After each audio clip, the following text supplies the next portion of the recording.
आज आपण येथे शेवग्याच्या पानाची भाजी बनवणार आहेत। ह्या भाजीचे पानच घ्यायचे आहेत, देठ बिलकुल घ्यायचे नाहीत। कवळी कवळी पानं आपण येथे घेणार आहे, धुवून घेणार आहोत। आपण येथे 2 मिडियम आकाराचे बारीक चिरून कांदे घेतलेले आहेत, लसणाच्या 10-12 पाकळ्या, 3 हिरव्या मिरच्या, मूग डाळ येथे आपण भिजवून घेतलेली आहे। मिरची आणि लसूण आपण येथे चांगला वाटून घेणार आहे। खलबत्त्यामध्ये आणि लसूण येथे आपण छान वाटून घेणार आहे।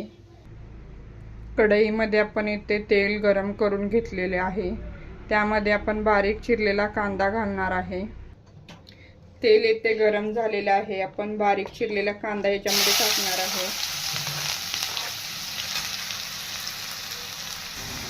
येथे कांदा आपण छान हलवून घेणार आहे।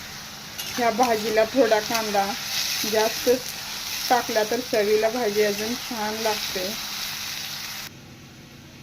लसूण आणि हिरवी मिरचीचं वाटण थोडं मोठंच ठेवायचं आहे। हे 2 मिनिट आपण छान भाजून घेतलेलं आहे। त्यामध्ये आपण मुगाची डाळ टाकणार आहे।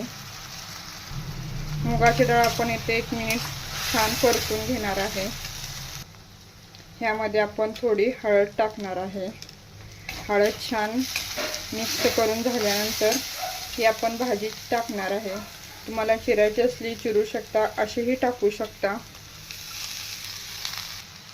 येथे आपण भाजी छान मिक्स करून झाकून ठेवणार आहे 5 मिनिटांसाठी। येथे आपण ही 2 मिनिटांनी भाजी हलवून घेणार आहे। त्यामध्ये चवीनुसार मीठ टाकणार आहे।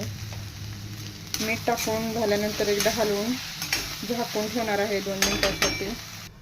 येथे स्टीलची कढई आहे, त्यामुळे हलवत राहायचं, नाहीतर भाजी करपण्याची शक्यता असते। येथे ही भाजी आपली तयार झाली आहे। आता आपण गॅस बंद करणार आहे।